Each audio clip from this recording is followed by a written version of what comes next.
සංවර්ධනය ඉලක්ක කරගත් ලෝකය වේගයෙන් නාගරීකරණය වෙමින් පවතිනවා. අහස උසට මහා මන්දිර මම්මාවත් සහ නගර ඉදිවෙද්දී ඒ පසුපස සැඟවුණු අඳුරු යථාර්ථයක්ද සැඟවී තිබෙනවා. ඒ තමයි ඉදිකිරීම් ශේෂ්ත්‍රය තුළින් ජනනය වන දැවැන්ත අපද්‍රව්‍ය ප්‍රමාණය. මේ බරපතලකම කොපමණද කියනව නම් ගෝලීය වශයෙන් නිපද වෙන මුළු අපද්‍රව්‍ය වලින් 40%ක්ම ජනනය වෙන්නේ ඉදිකිරීම් කර්මාන්තය තුළින්. ඔබ නොදන්නව වුණාට පැරණි ඉදිකිරීම් ඉවත් කිරීම නිසා අපේ රටේ බස්නාහිර පළාතේ පමණක් දිනකට කොන්ක්‍රීට් සහ ගොඩනැගිලි සුන්බුන් ටොන් 300ක් පමණ අප ජීවත් වන මේ පරිසරයට එකතු වෙනවා. මෙතෙක්කල් මේවා බැහැර කෙරුණේ වගුරු බිම්වලට හෝ නීති විරෝධී විදිහට හිස් ඉඩම් වලට. පාංශු දූෂණය, හදිසි ගංවතුර සහ ස්වභාව සෞන්දර්ය විනාශ වීම තමයි මේ අවිධිමත් මිනිස් ක්‍රියාවලිය නිසා අපට අත්විඳින්නට වුණු ප්‍රතිඵල. ඒ විතරක් නෙමේ, ඉදිකිරීම් කර්මාන්තය සඳහා යොදාගත්ත සීමිත ස්වභාවික සම්පත් මේ විදිහට නැවත කිසිදු ප්‍රයෝජනයක් ගන්න බැරි විදිහට නිරපරාධ නාස්ති වුණා. නමුත් දැන් අපට මේ දැවැන්ත විනාශයට තිරසාර විසඳුමක් තිබෙනවා. ක්ලීන් ශ්‍රී ලංකා ව්‍යාපෘතියේ පාරිසරික කුළුණ ශක්තිමත් කරමින් ඉදිකිරීම් කර්මාන්තයේ පුරෝගාමියෙකු වන ශ්‍රී ලංකා රාජ්‍ය ඉංජිනේරු සංස්ථාව තැබූ ඓතිහාසික පියවරක් වශයෙන් ඒ කළ කාර්මික ජනපදයේ පිහිටි පෙරසවි අංගන පරිශ්‍රය තුළ ස්ථාපනය කර තිබෙන ඉදිකිරීම් හා කොන්ක්‍රීට් අපද්‍රව්‍ය ප්‍රතිචක්‍රීකරණ මධ්‍යස්ථානය හඳුන්වන්නට පුළුවන්.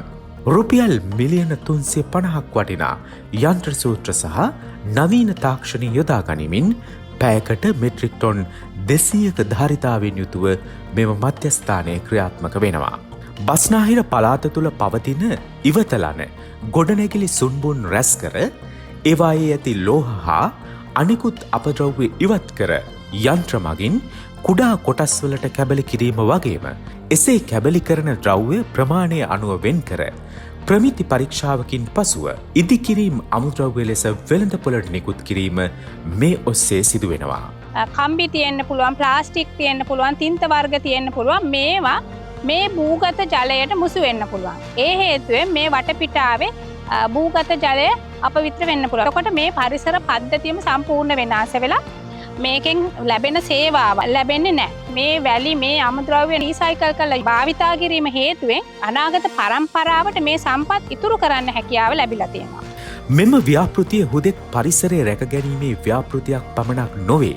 රටේ ආර්ථිකයටත් මේ ව්‍යාපෘතිය සපයන්නේ සුවිශාල ශක්තියක්. ප්‍රතිචක්‍රීකරණය කරන ලද ද්‍රව්‍ය නැවතත් ඉදිකිරීම් සඳහා යොදා ගැනීමෙන් ඉදිකිරීම් පිරිවැය සැලකිය යුතු ලෙස අඩු කර ගැනීමට හැකි වෙනවා. මීට අමතරව රාජ්‍ය විශ්වවිද්‍යාල සමග එක්ව සිදු කරන පර්යේෂණ මගින් මෙරට ඉදිකිරීම් ශේෂ්ත්‍රයේ නවමානයක් සොයා යාමටද විද්‍යාත්මක පර්යේෂණාගාර පහසුකම් මෙහි ස්ථාපිත කර තිබෙනවා. අමුද්‍රව්‍ය අරගෙන නිෂ්පාදනයක් කරලා ඒක නැවත භාවිතා කරන්න පුළුවන් තත්ත්වයට පත් කරලා මේක සර්කියුලර් එකක් විදිහට පාවිච්චියට අරගෙන අපි මේ නැචරල් රිසෝසස් දීර්ඝ කාලීනව අපේ ඉදිරි පරම්පරාවට ඉතුරු කරගැනීමේ අරමුණක් තිබ්බා. ඒ උත්සාහයේදී තමයි අපි මේ ශ්‍රී ලංකාව තුළ මේ පයිලට් ප්‍රොජෙක්ට් එක ක්‍රියාත්මක කරන්න උත්සාහ කරේ.